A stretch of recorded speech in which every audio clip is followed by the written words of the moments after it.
कहानी की शुरुआत में हम एक यंग मैरिड कपल मैट और केट को देखते हैं जो न्यूयॉर्क में अपने नए घर में रहने के लिए आए थे। वो दोनों अपने नए घर से अपनी शादीशुदा जिंदगी की शुरुआत करते हुए बहुत खुश होते हैं। उनके नए घर को रेनोवेशंस और रिपेयर की जरूरत थी, इसलिए वो उसे ठीक करने में लग जाते हैं। किचन को ठीक करते वक्त केट को कैबिनेट में एक मरा हुआ बर्ड दिखाई देता है, जिसे दफनाने के लिए वो उसे बाहर ले जाती है। पर तभी खिड़की से मैट उसे आवाज देता है, जिससे उसका ध्यान मैट की तरफ चला जाता है। और जब वो वापस उस बर्ड की तरफ देखती है तो वो बर्ड गायब हो चुका था। उधर बेकार की चीजों को घर से बाहर फेंकते हुए मैट को दीवार पर कुछ अजीब सी चीज दिखाई देती है, जिसे क्लियर देखने के लिए वो वॉलपेपर को फाड़ देता है। वहाँ उसे अजीब से की होल वाला एक बड़ा सा दरवाजा दिखाई देता है। उस दरवाजे को खोलने के लिए वो उस कबाड़ में से उस दरवाजे की चाबी ढूंढने लगता है, और जैसे ही वो चाबी उसे मिलती है वो दरवाजा खोलने के लिए उसे की होल में डालता है और केट को आवाज देकर बुलाता है। फिर वो दोनों साथ मिलकर दरवाजा खोलते हैं। तभी हॉल की तरफ जाने वाले रास्ते की सारी लाइटें अचानक टिमटिमाने लगती हैं, और इस प्रॉब्लम को दूर करने के लिए मैट पावर कंपनी को फोन करता है। वहीं केट को उस रूम में कुछ अजीब सा डर महसूस होता है, इसलिए वो भी मैट के पीछे चली जाती है।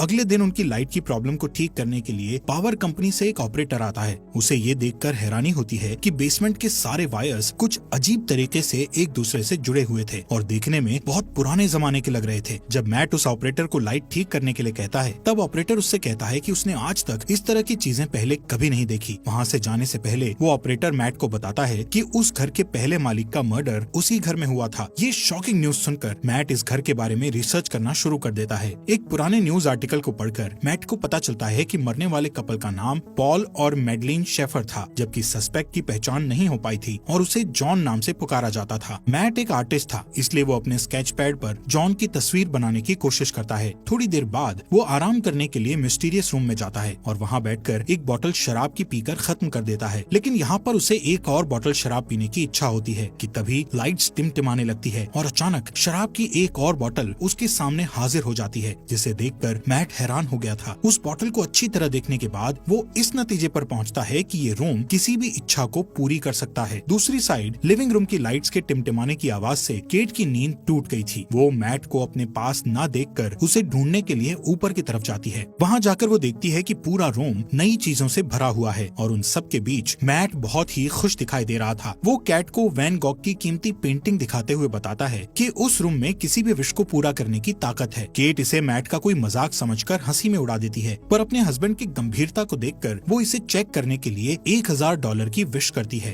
केट के मांगे हुए पैसों को मैट पूरे रूम में ढूंढता है और वो पैसे उसे मिल जाते हैं। फिर भी केट को पूरी तरह विश्वास नहीं होता है और वो दोबारा $1 मिलियन की विश करती है। पहले की तरह इस बार भी उन्हें तुरंत $1 मिलियन मिल जाते हैं और वो रातों रात मिलियनर बन जाते हैं। ये सब देखकर केट बहुत डर जाती है और उस रूम से बाहर निकल जाती है। मैट उसके पास जाकर उसे समझाता है कि वो लोग इस चीज का फायदा उठा सकते हैं और एक शानदार जिंदगी जी सकते हैं। फिर भी वो दोनों सारा दिन उस रूम में अपनी मनपसंद चीजों की विश करते हुए बिताते हैं। उनकी एक विश पर रूम में मनपसंद कपड़ों, शैंपेन, कीमती चीजों और पैसों का ढेर लग जाता है। मैट और केट की खुशियों का ठिकाना नहीं रहता, क्योंकि दुनिया की हर बेशकीमती चीजें उनके पास होती हैं। रात होने पर केट मैट से पूछती है कि आखिर ये रूम उनकी सारी विशेष इतनी आसानी से कैसे पूरी कर देता है, लेकिन मैट उसे कहता है कि उसे इन सब बातों की चिंता नहीं करनी चाहिए। इस तरह अगले कुछ दिनों तक उनकी जिंदगी बड़ी शान शौकत से गुजरती है। हर बार जब भी उनकी कोई विश होती तो लाइट टिमटिमाती और उनकी सारी इच्छाएं बेसमेंट में बने उस रूम में तुरंत पूरी हो जाती। वो दोनों रातों रात मिले इस खजाने का जश्न मनाते, पार्टी करते और नाचते गाते हुए मस्ती में दिन गुजार रहे थे। लेकिन उनकी ये चमक धमक वाली जिंदगी ज्यादा दिनों तक उन्हें खुशी नहीं दे सकी और धीरे धीरे केट को अपने अंदर की कमी खलने लगती है, जो कि इन सारी चीजों से पूरी नहीं हो सकती थी। मैट को उसकी फिक्र होती है और वो उसे बच्चे का एक बेड गिफ्ट करता है, जो इस बात का इशारा था कि उन्हें बच्चे के लिए कोशिश करनी चाहिए। लेकिन केट ये देखकर खुश होने की बजाय अपसेट होकर घर से बाहर निकल जाती है, क्योंकि पहले ही उसके 2 मिसकैरेज हो चुके थे। थोड़ी देर बाद केट वापस लौटती है और उस विशिंग रूम में जाकर एक बच्चे की विश करती है। जब मैट को ये बात पता चलती है तो वो केट पर नाराज होकर कहता है कि बिना उसकी सलाह लिए उसे बच्चे की विश नहीं मांगनी चाहिए थी। इस बात पर दोनों में काफी बहस होती है। केट कहती है कि उसने ये शॉर्टकट इसलिए अपनाया ताकि मिसकैरेज या लेबर पेन की तकलीफ न झेलनी पड़े। वो कहती है कि वो दोनों इस बच्चे के साथ बहुत खुश रहेंगे, पर मैट इस बात से अग्री नहीं होता और उस बच्चे को रूम में ले जाकर उसके गायब होने की विश करने को कहता है। वो दोनों उस रूम में जाते हैं, पर केट बच्चे को गायब करने की विश नहीं कर पाती और रोते हुए बच्चा मैट के हवाले कर देती है। पर गोद में बच्चे को लेकर मैट भी इमोशनल हो जाता है और वो भी उसे गायब करने की विश नहीं कर पाता।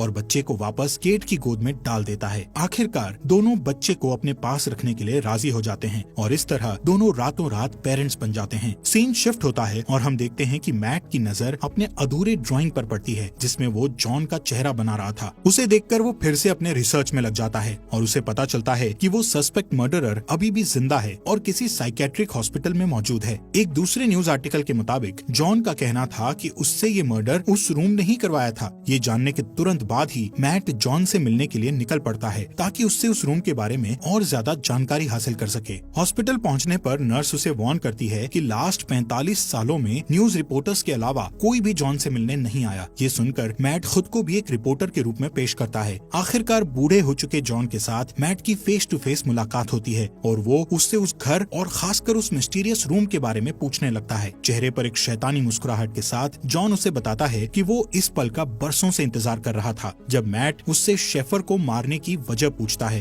तब वो कहता है कि इसके अलावा उसके पास और कोई चारा नहीं था। फिर बात को बदलते हुए वो मैट को जितनी जल्दी हो सके उस घर को छोड़ देने के लिए कहता है और कहता है कि जिस इंसान की इच्छाएं पूरी नहीं होती उससे ज्यादा खतरनाक वो इंसान होता है जिसकी सारी इच्छाएं पूरी हो जाती हैं। इसके बाद मैट घर लौटते वक्त एक गैस स्टेशन पर गैस डलवाने के लिए रुकता है, पर जैसे ही वो अपने वॉलेट से पैसे निकालता है तो देखता है कि उसके सारे पैसे डस्ट बन जाते हैं। ये देखकर वो तुरंत घर पहुंचता है और इस बात को कंफर्म करने के लिए उस रूम में रखे सारे पैसों को बाहर फेंक देता है। साथ ही वैन गॉग की उस पेंटिंग को भी दरवाजे के बाहर रख देता है। फिर उन सारी चीजों को डस्ट में बदलते हुए देखकर वो समझ जाता है कि वो लोग उस रूम से मिली किसी भी चीज को घर के बाहर नहीं ले जा सकते, नहीं तो वो सारी चीजें डस्ट में बदल जाएंगी। मैट गुस्से में दीवार को तोड़ देता है ताकि रूम की मिस्ट्री को जान सके, पर उसके अंदर उसे उलझी हुई वायर्स के सिवा कुछ नहीं दिखाई देता। उन वायर्स को ट्रैक करना मैट के लिए नामुमकिन था। फिर वो दीवार पर लगे कुछ वॉलपेपर्स को फाड़ता है तो उसे वहाँ उस घर का मैप दिखाई देता है जिसमें उसे सारे वायर्स के कनेक्शन की जानकारी मिलती है। इसी बीच केट बच्चे को गोद में लिए बाहर की तरफ चली जाती है, पर मैट उसे ये कहकर रोक देता है कि बच्चे को बाहर ले जाना सेफ नहीं है। वो उसे असल वजह नहीं बता पाता। कुछ दिनों बाद एक दिन बच्चा किसी दर्द की वजह से जोर जोर से रोने लगता है और केट से नहीं संभलता। तब मैट उसकी हेल्प करने के लिए बच्चे को गोद में ले लेता है और उसे चुप कराने के लिए बाहर निकल जाता है, पर कुछ ही सेकंड्स में वो बच्चा बड़ा होने लगता है और जब वो लोग वापस घर में घुसते हैं तो देखते हैं कि वो एक बड़ा बच्चा बन चुका था। उस रात मैट केट को बताता है कि वो रोम उनकी हर विश को पूरी कर सकता है, पर वो उसकी दी हुई चीजों को घर से बाहर नहीं निकाल सकते वरना वो चीजें पुरानी होकर डस्ट में बदल जाएंगी। ये सुनकर केट को बहुत दुख होता है और वो कहती है कि उनका बच्चा कोई सामान नहीं है जिसे वो लोग बाहर नहीं ले जा सकते। उसे अपने बच्चे से बहुत लगाव होता है। वो उसे अपना बेटा ही मानती है और उसका नाम शेन रखती है। अगले कुछ दिनों तक केट शेन को घर पर ही पढ़ाती है और उसे समझाती है कि वो घर के बाहर नहीं जा सकता क्योंकि बाहर डेंजरस जर्म्स हैं जो उसे नुकसान पहुंचा सकते हैं। एक दिन जब केट उसे पढ़ा रही होती है तो वो बाहर जाने की जिद करने लगता है। वो कहता है कि उसने जिंदगी में एक बार भी घर के बाहर कदम नहीं रखा। उसे घर के अंदर सिर्फ दीवारें देखना अच्छा नहीं लगता था, लेकिन केट उसकी सेफ्टी के लिए उसे बाहर नहीं जाने दे सकती थी। इसलिए वो हर बार घर के अंदर आते और घर से बाहर जाते समय दरवाजे पर ताला लगा दिया करती थी ताकि शेन गलती से बाहर कदम ना रख सके। एक दिन उसे मैट का ऑर्डर दिया हुआ एक पैकेज मिलता है तो वो उसे लाकर मैट को दे देती है, पर गलती से फ्रंट डोर लॉक करना भूल जाती है। मैट को पार्सल के अंदर एक ब्रांड न्यू गन मिलती है जिसे वो संभाल कर रख देता है। इस बीच केट पियानो बजाने में बिजी हो जाती है और मौके का फायदा उठाकर शेन चुपके से फ्रंट डोर की तरफ बढ़ता है। वो बाहर की दुनिया देखने के लिए बहुत एक्साइटेड था, इसलिए अपने हाथ को दरवाजे से बाहर निकालकर ताजी हवा को महसूस करता है कि तभी केट की नजर उस पर पड़ती है। वो दौड़कर उसके पास जाती है और अपने बेटे को गले लगा लेती है। उसे सही सलामत देखकर केट को राहत मिलती है। फिर मैट और केट दोनों मिलकर शेन को बाहर जाने से रोकने के लिए पूरे घर की खिड़कियों में लकड़ी के तख्ते लगा देते हैं। उस रात केट की नींद खुलती है तो वो देखती है कि शेन उसकी बेड के पास खड़ा है और वो उससे उसके पास सोने की परमिशन मांगता है। फिर शेन उससे कहता है कि वो हमेशा उसके साथ रहना चाहता है, जिसे सुनकर वो प्यार से उसे अपने गले लगा लेती है। शेन को उसकी बातों से तसल्ली नहीं मिलती और वो कुछ सोचने लगता है। फिर हम देखते हैं कि अगले कुछ दिन मैट अपने गन से शूटिंग की प्रैक्टिस करता रहता है।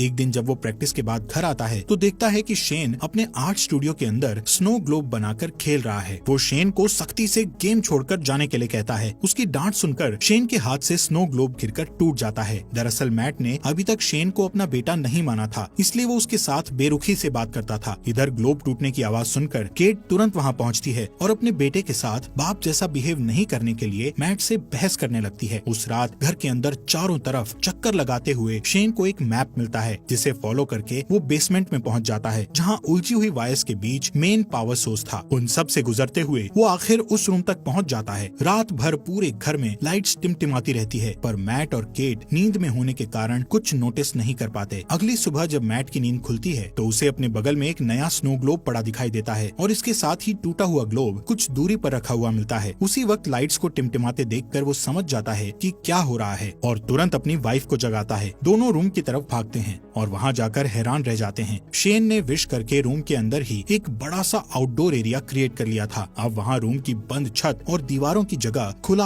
आसमान और एक बहुत बड़ा फॉरेस्ट था जहाँ शेन स्नोमैन बनाने में बिजी था। केट अपने बेटे की बनाई हुई शानदार दुनिया को देखकर खुशी से इमोशनल हो जाती है और उसके साथ खेलने लगती है, जबकि मैट को बहुत गुस्सा आता है और वो उसे हाथ पकड़कर वापस घर के अंदर ले आता है। इस घटना से दोनों के बीच शेन को रूम में जाने और खेलने देने की बात पर बहस होने लगती है। मैट कहता है कि ये खतरनाक हो सकता है, पर केट को ऐसा नहीं लगता। उनकी बहस चलती रहती है कि तभी फोन की घंटी बजती है और परमिशन नहीं होने के बावजूद शेन फोन उठा लेता है, पर जल्दी ही मैट उससे फोन छीनकर खुद बात करने लगता है। दूसरी तरफ जॉन की आवाज सुनकर उसे हैरानी होती है। शेन से बात करके जॉन को पता चल चुका था कि उन लोगों ने एक बच्चे की विश की थी। उधर किचन में रखे एक दूसरे फोन से केट उन दोनों की सारी बातें चुपके से सुन लेती है। जॉन उससे कहता है कि शेन को बाहर की दुनिया में आजादी से घूमने देने के लिए उसे केट की जिंदगी की कुर्बानी देनी पड़ेगी, यानी जब केट मर जाएगी तो शेन पूरी तरह से आजाद हो जाएगा और एक नॉर्मल इंसान की तरह जी सकेगा। फिर उसकी उम्र भी नॉर्मल इंसान की तरह ही बढ़ेगी। वो मैट को ये राज भी बताता है कि वो भी रूम का ही दिया हुआ एक बच्चा था। तब उसकी माँ ने उसके बाप को मार डाला था और उसे बड़ा करके खुद को मारने के लिए कहा था ताकि उसका बेटा आजाद हो सके। फिर वो मैट से कहता है कि उसके पास दो ऑप्शंस हैं, या तो वो केट को मारकर शेन को बचा सकता है या फिर शेन को मारकर केट को बचा सकता है। ये सारी बातें सुनकर केट को बहुत दुख होता है और वो घर छोड़कर चली जाती है, जिससे मैट को उसकी फिक्र होने लगती है। केट खुद को मारने के लिए अपनी कार का एक्सीडेंट करना चाहती थी, पर वो ऐसा नहीं कर पाती। इधर घर पर शेन के साथ मैट का बिहेवियर पागलों जैसा हो जाता है और वो उसकी सारी चीजें फेंक देता है, यहाँ तक कि उसका स्टूडियो तक तहस नहस कर डालता है। फिर थोड़ी देर बाद वो शेन के लिए डिनर तैयार करता है, जो कि कुछ दूर रखे डाइनिंग टेबल पर बैठा होता है। शेन उससे ढेर सारे सवाल पूछने लगता है, जिससे चिढ़कर वो शेन को बता देता है कि वो उनका असली बेटा नहीं है और ना ही उसके कोई पेरेंट्स हैं। इतना ही नहीं, वो गुस्से में आकर शेन को फ्रंट डोर से बाहर निकाल देता है, पर शेन डरकर वापस ऊपर चला जाता है। कुछ ही देर में मैट को अपनी गलती का एहसास होता है और वो शेन के रूम में जाकर उससे माफी मांगने लगता है। फिर शेन उसे स्टोरी पढ़कर सुनाने को कहता है और सारी रात वो दोनों साथ में सोते हैं। जब केट वापस घर लौटती है तो उन दोनों को एक साथ सोते देखकर उसे बहुत अच्छा लगता है। उस रात मैट और केट दोनों इंटीमेसी में बिजी होते हैं कि शेन छुप कर उन्हें देख लेता है। फिर वो उनके सोने का इंतजार करता है और जैसे ही वो सोते हैं, शेन चुपके से फ्रंट डोर की चाबी चुरा लेता है। अगले दिन सुबह मैट और केट फ्रंट डोर को खुला देखकर समझ जाते हैं कि शेन बाहर गया होगा। तभी घर के एक अलग हिस्से में शेन को देखकर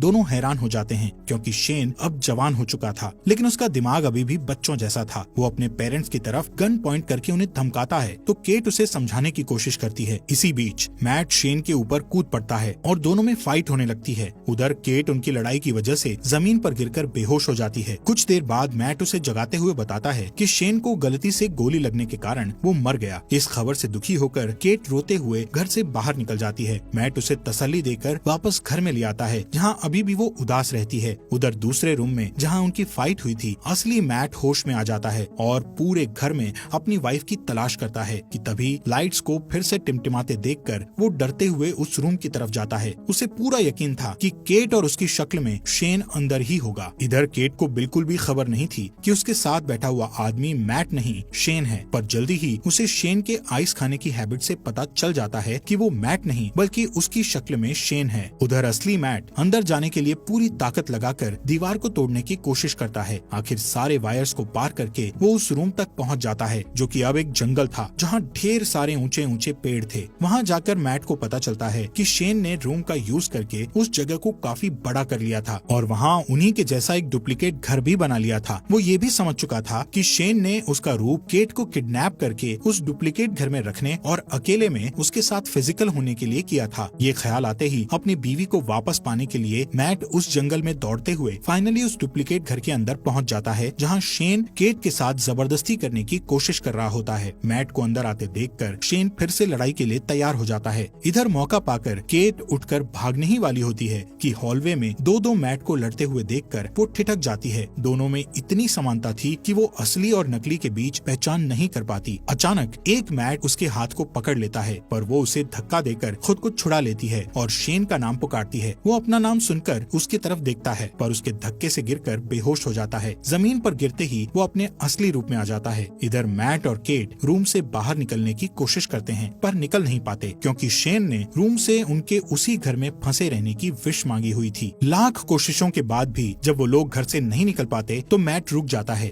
और वहाँ से निकलने के लिए कोई उपाय सोचने लगता है कि अचानक फिर से वहाँ शेन आ जाता है और मैट को चाकू घोंपकर मार डालता है। फिर वो केट को समझाने की कोशिश करता है, पर तभी उसे एहसास होता है कि वो दरअसल उनके क्लोन थे, जबकि असली मैट और केट दौड़कर रूम के बाहर जंगल की तरफ भागते हैं और उन्हें पकड़ने के लिए शेन भी उनके पीछे भागता है। मैट और केट के चकमा देने की वजह से वो और भी ज्यादा गुस्से में होता है। असली घर में पहुंचते ही शेन मैट पर अटैक कर देता है, पर मैट उसे अपने साथ खींचकर घर के बाहर ले आता है। अपनी जान को खतरे में देखकर शेन वापस दरवाजे की तरफ भागता है, पर उसके अंदर घुसने से पहले ही केट दरवाजा बंद कर लेती है। शेन मम्मी कहकर उसको पुकारता है और केट घर के अंदर से उसे बूढ़ा होते हुए देखती रहती है। धीरे धीरे उसकी बॉडी गलने लगती है और अंत में वो डस्ट में बदल जाता है। उसकी गलतियों के बावजूद केट उसकी मिट्टी को हाथ में लेकर बहुत रोती है, क्योंकि उसने उसे अपना बेटा मानकर काफी समय उसके साथ बिताया था। फिर मैट उसके पास आता है और दोनों एक दूसरे को गले लगाकर अपना दर्द कम करने की कोशिश करते हैं। फिर सीन शिफ्ट होता है और हम देखते हैं कि 1 महीने बाद वो एक छोटे से घर में सेटल हो जाते हैं और सुकून से रहने लगते हैं। पर थोड़े ही दिनों बाद केट डरते हुए अपना प्रेगनेंसी टेस्ट करती है और रिपोर्ट पॉजिटिव आती है। वो बहुत उलझन में दिखाई देती है, क्योंकि उसे पता नहीं होता कि वो बच्चा मैट या शेन में से किसका है। हालात पहले से बेहतर होने के बावजूद उसे लगता है कि वो अभी भी उस रूम में है, क्योंकि लाइट्स फिर से टिमटिमाने लगी थी। इस स्टोरी में हमें दिखाया जाता है कि मैट और केट रूम की दी हुई दौलत के नशे में पूरी तरह से अंधे हो जाते हैं। विशेष पूरी करने की जादुई शक्ति के मिलने से वो अपनी ख्वाहिशों के मामले में कुछ ज्यादा ही लापरवाह हो जाते हैं। यहाँ तक कि कई मिसकैरेज होने के बाद भी वो रूम से रेडीमेड बच्चे तक की ख्वाहिश कर बैठते हैं।